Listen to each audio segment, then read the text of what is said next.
अस्सलामु अलैकुम वरहमतुल्लाहि वबरकातुह। मोहतरम ख़वातीन व हज़रात, मैं उम्मीद करता हूँ कि आप तमाम हज़रात खैरियत और आफ़ियत के साथ होंगे। अल्लाह तबारक व तआला आप तमाम हज़रात को ईमान और सलामती वाली खुश खुर्रम ज़िंदगी नसीब फ़रमाए। तो गुज़िश्ता के असबाक़ में मुफ़रदात वाले सबक़ को पढ़ा गया। जैसा कि आप तमाम हज़रात देख सकते हैं, तख्ती नंबर 1 मुफ़रदात, अलग अलग हरफ़ों को मुफ़रदात कहते हैं। ये जो आपको नज़र आ रहा है अलिफ़ से लेकर या तक के जितने भी हरूफ आपको नज़र आ रहे हैं, इन तमाम हरूफों को हरूफ तहज्जी कहते हैं। जैसा कि बतलाया गया, ये कुल 29 हैं, 29 हरूफ हैं। अरबी है, उर्दू अलग है। उर्दू में ज़्यादा हरूफ होते हैं, ये अरबी के हरूफ हैं और ये 29 हरूफ हैं। मुफ़रदात इस सबक़ का नाम है और इन तमाम हरूफों को हरूफ तहज्जी कहा जाता है। पहले दिन हरूफ तहज्जी को समझाया गया और दूसरे दिन इम्तिहान वाले असबाक़ को यानी इम्तिहान वाले सबक़ को पढ़ा गया। हरूफ तहज्जी में जो यहाँ पर एक तरतीब से है, अलिफ बा ता सा, ये जो तरतीब है, इस सबक़ में इस तरतीब को बदल दिया गया है, रद्द बदल किया गया है, मुतग़य्यर किया गया है। यानी ये एक इम्तिहान है कि ये तमाम हरूफ की शनाख्त पहचान हो गई है या नहीं हो गई है, इसको समझना है। तो इसके लिए इस इम्तिहान वाले सबक़ को मुख्तसर तौर पर दिया गया है। अब इस इम्तिहान में क्या है, रद्द बदल करके समझाया गया है। ता है, पहले तौ है, उसके बाद सा है, सीन है, शीन है। ये सबक़ तो हमारा जो है हो चुका था। अब हमें हरूफ की पहचान करना है। जिस तरह अंग्रेज़ी में छोटे अल्फ़ाबेट्स अलग होते हैं और बड़े अल्फ़ाबेट्स अलग होते हैं, इसी तरह अरबी में भी बड़े हरूफ अलग हैं और छोटे हरूफ अलग हैं। अब तक तो हमने बड़े हरूफ समझ लिए। अब इसके बाद अब इस जो है वीडियो में इस सबक़ को पढ़ाना है। अब ये सबक़ क्या है? ये सबक़ जो है, बड़े हरूफ जो आते हैं, अलिफ से लेकर या तक जितने भी बड़े हरूफ हैं, उन तमाम बड़े हरूफ के इसके अंदर शक्लें हैं। अलिफ है तो अलिफ की कितनी शक्लें हैं, बा है तो बा की कितनी शक्लें हैं। तो जब तक हम बड़े हरूफ और छोटे हरूफ दोनों को हम नहीं पहचानेंगे, तो उस वक़्त तक कुरान शरीफ में पढ़ना हमारे लिए मुश्किल हो जाता है। क्यों? इसलिए कि कुरान शरीफ में जो एक तरतीब होती है, उस तरतीब में, उस आयत में, उस लाइन में बड़े हरूफ से भी ज़्यादा छोटे हरूफ होते हैं। इसकी वजह क्या है? इसकी वजह ये है कि वहाँ पर आयतों को जोड़ कर लिखा जाता है। जैसे कि मैं आपको मिसाल के तौर पर इस किताब के आखिरी सफ़े में लेकर चलता हूँ। अब जो है यहाँ पर आप देख रहे होंगे, ये दरमियानी सबक़ है, तख्ती नंबर 12 है। यहाँ पर आप देख रहे होंगे तकरीबन इस आधे सफ़े के सबक़ में 2 से 3 कुरान शरीफ की आयतें मौजूद हैं। मैं थोड़ा-सा मुख्तसर तौर पर इसे पढ़ लेता हूँ, ताकि कुरान शरीफ में आयतें कैसे लिखी जाती हैं, आपको समझ में आ जाए और आपको मालूम हो जाए, ताकि आप अपने बच्चों को समझा सकें। तो अऊज़ु बिल्लाहि मिनश शैतानिर रजीम, बिस्मिल्लाहिर रहमानिर रहीम। यहाँ पर लिखा हुआ है फ़अल्हमहा फ़ुजूरहा व तक़वाहा। ये भी कुरान शरीफ की एक आयत है। सूरतुश शम्स के अंदर ये आयत मौजूद है। अलम नशरह लक सदरक, ये भी एक कुरान शरीफ की आयत है। इसी तरह फ़लहुम अजरुन गैरु ममनून, ये भी कुरान शरीफ की आयत है।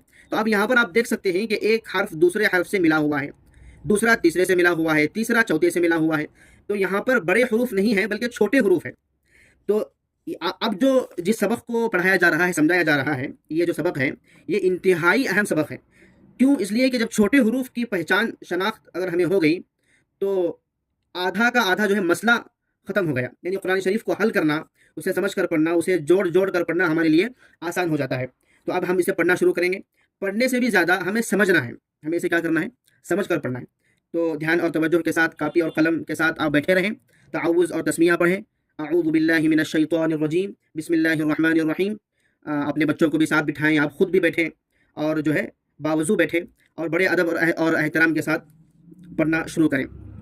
अलिफ, अलिफ की 2 शक्ल, अलिफ अलिफ। बा की 2 शक्ल, बा। ता के 3 शक्लें हैं, ता। जीम का 1 शक्ल है, दाल का 1 शक्ल है। ये सिर्फ मैं अभी पढ़ा रहा हूँ, इंशाअल्लाह ये मुकम्मल होने के बाद मैं इसे समझाऊंगा। दाल का 1 शक्ल है, आइन के 2 शक्ल हैं, आइन और आइन।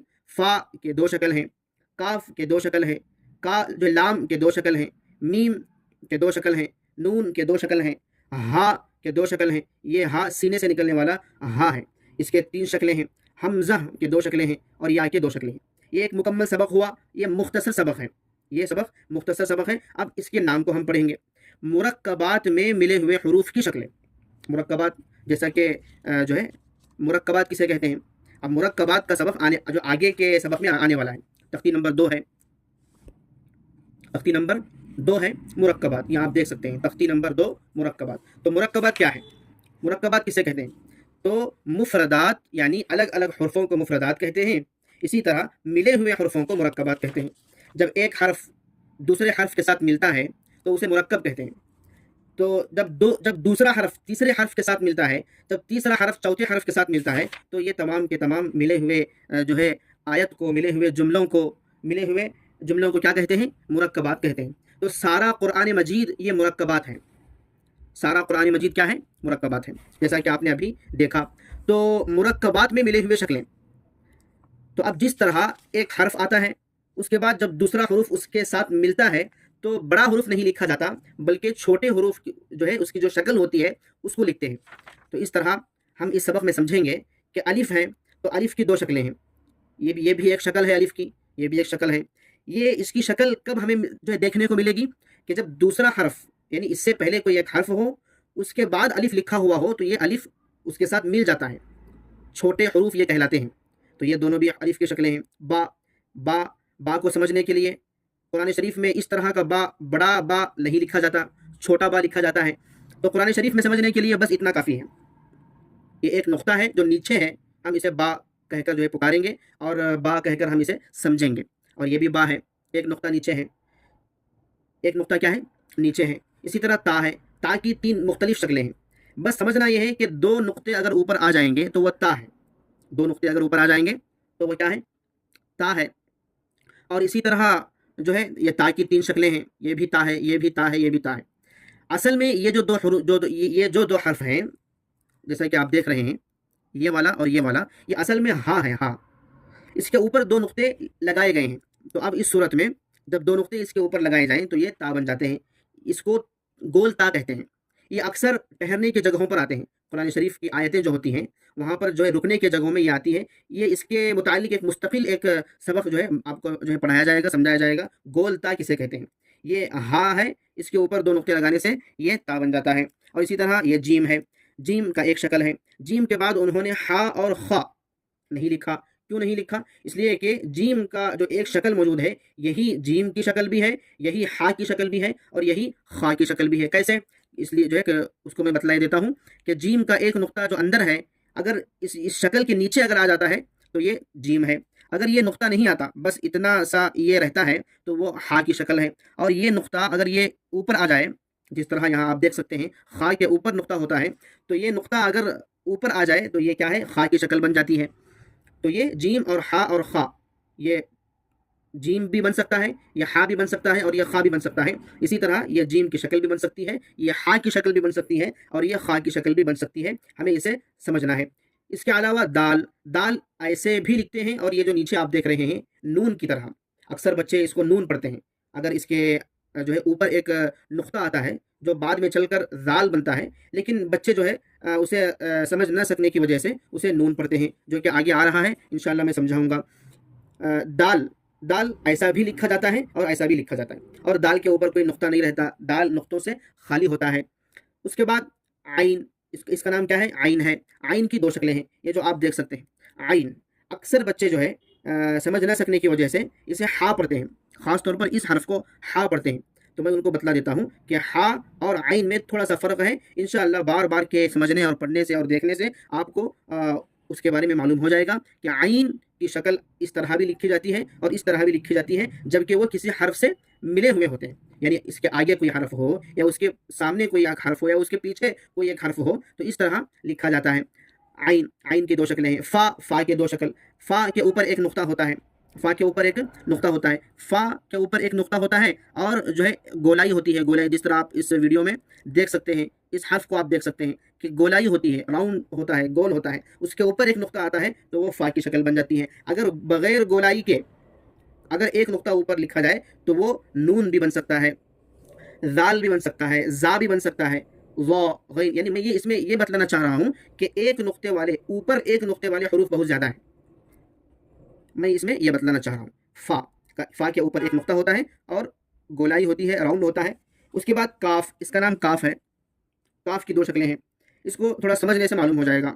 کاف اس طرح بھی لکھتے ہیں اور اس طرح بھی لکھتے ہیں۔ اصل جو بڑا کاف ہوتا ہے اس کے اوپر یہ لکیر نہیں ہوتی، اس کی جو شکل ہوتی ہے اس میں لکیر ہوتی ہے۔ جو حضرات اردو جانتے ہیں، اردو زبان کو سیکھا ہے، تو ان کے لیے اسے سمجھنا آسان ہے۔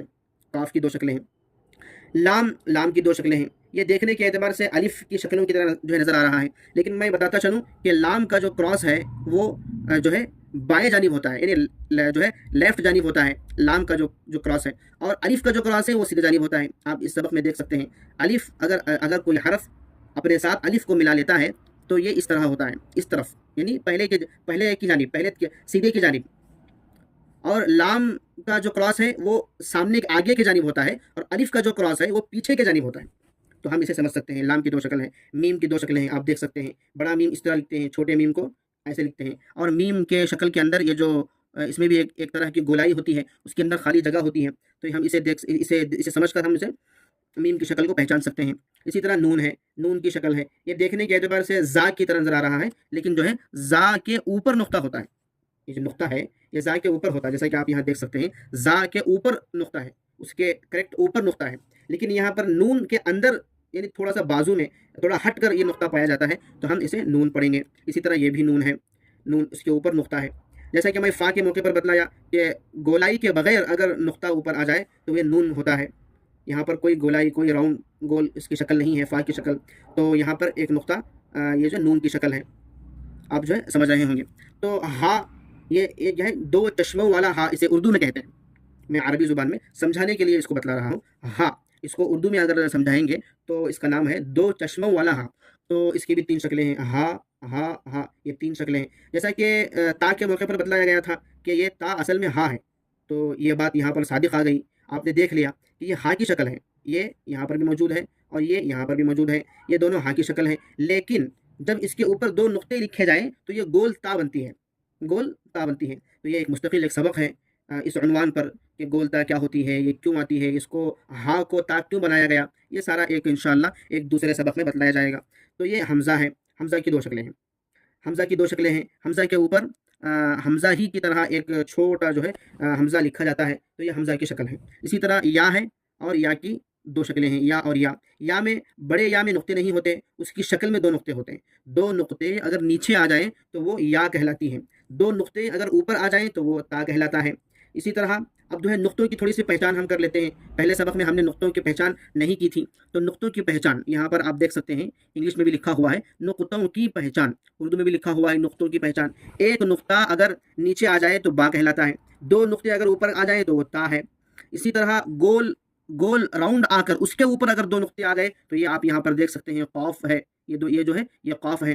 اسی طرح سا، یہ تین نقطے اگر اوپر آ جائیں تو یہ سا ہے، تین نقطے اگر اوپر آ جائیں تو یہ سا ہے۔ اسی طرح شین بھی بنتا ہے، یہاں پر آپ دیکھ سکتے ہیں، یہاں پر جو ہے تین نقطے اوپر آ جائیں تو یہ شین بھی بنتا ہے۔ اسی طرح یہ ایک نقطہ اوپر آ جائیں تو یہ نون ہے۔ اسی طرح ایک نقطے والے حروف اوپر آنے والے بہت زیادہ ہیں، جیسا کہ آپ دیکھ سکتے ہیں خا بھی ہے، اور زال ہے، زا ہے، اور اسی طرح ضا ہے، ضاد ہے، غین ہے اور نون ہے۔ اتنے حروف یہ کیا ہے، ایک نقطہ اوپر آنے والے حروف ہیں۔ اور اسی طرح یہ یا ہے، دو نقطے اگر نیچے آ جائیں تو یہ یا ہے۔ تو یہ اس طرح ہمارا تختی نمبر 1 سبق نمبر 1 والا جو یہ سبق ہے، یہ سبق نمبر 1 والا، تختی نمبر 1 والا جو سبق ہے، یہ اس طرح ہمارا مکمل ہوا۔ 3 پارٹ میں یہ سبق مکمل ہوا۔ پہلے تو حروف کی پہچان ہو گئی، اس کے بعد تبدیلی حروف کی پہچان ہو گئی، اور اس کے بعد اس کی حروف کی پہچان ہو گئی۔ اب ہماری ذمہ داری کیا ہے؟ ہماری ذمہ داری یہ ہے کہ بھئی ہم باوضو بیٹھیں اور پہلے ہم خود سمجھیں۔ بڑے حضرات چاہے وہ مرد ہوں چاہے وہ خواتین ہوں، پہلے خود سمجھنے کی کوشش کریں۔ آپ اپنے انداز سے بچوں کو سمجھائیں، اس لیے کہ پہلے ہم خود سمجھنا ہے۔ جو ہے میرا مقصد یہ ہے کہ پہلے قرآن شریف ماں باپ اگر دیکھ رہے ہیں یا کوئی بڑے حضرات دیکھ رہے ہیں تو پہلے وہ خود سمجھیں، اپنے انداز سے اپنے بچوں کو سمجھائیں گے تو انشاءاللہ بڑا فائدہ ہوگا۔ اگر کوئی بھی اس سبق کے متعلق کوئی بھی کوشچن ہو، کوئی سوال ہو، جو ہے آپ مجھے پرسنل میں پوچھ سکتے ہیں، گروپ میں پوچھ سکتے ہیں، تو اس طرح آپ اسے سیکھ سکتے ہیں، سمجھ سکتے ہیں۔ یہ حروف کی جو پہچان ہے، اس کی پہچان اگر اچھی طریقے سے ہو گئی تو انشاءاللہ کلام پاک کو جوڑ کر پڑھنا آسان ہو جاتا ہے۔ تو آج کے لیے بس اتنا ہے۔ ویڈیو تھوڑا سا لمبا ہوتا ہے، اس لیے کہ تھوڑا تفصیل سے بتلانا پڑتا ہے، شروعات کے اسباق میں تھوڑا سا تفصیل سے بتلانا پڑتا ہے، اس لیے ویڈیو جو ہے تھوڑا سا لمبا ہو رہا ہے، لیکن انشاءاللہ آگے کے اسباق میں ویڈیو مختصر سے مختصر ہو، اس کی جو ہے فکر کی جائے گی انشاءاللہ۔ آپ کو سبق سمجھ میں آ رہا ہے یا نہیں آ رہا ہے، آپ کو کیسے لگ رہا ہے، آپ اسے سیکھ پا رہے ہیں یا نہیں سیکھ پا رہے ہیں، تو اس کے متعلق آپ یوٹیوب کے کمنٹ سیکشن میں بھی آپ جو ہے بول سکتے ہیں، بتا سکتے ہیں، تاکہ ہم اور بھی اچھی طریقے سے جو ہے پڑھانے اور سمجھانے کی ہم کوشش کریں۔ اللہ تبارک و تعالیٰ سے دعا ہے کہ اللہ تبارک و تعالیٰ ہمارے پڑھنے کو اور پڑھانے کو قبول فرمائے، جو ہے سمجھنے اور سمجھانے کو قبول فرمائے۔ اللہ تبارک و تعالیٰ اسے آخرت کا ذریعہ بنائے، اور آپ حضرات کو قرآن شریف کو دیکھ کر پڑھنا آپ کے لیے آسان ہو۔ اللہ تبارک و تعالیٰ اسے فیصلے فرمائے۔ وآخر دعوانا أن الحمد لله رب العالمين، سبحان الله وبحمده، سبحانك اللهم وبحمدك، نشهد أن لا إله إلا أنت، نستغفرك ونتوب إليك، سبحان ربك رب العزة عما يصفون، وسلام على المرسلين، والحمد لله رب العالمين۔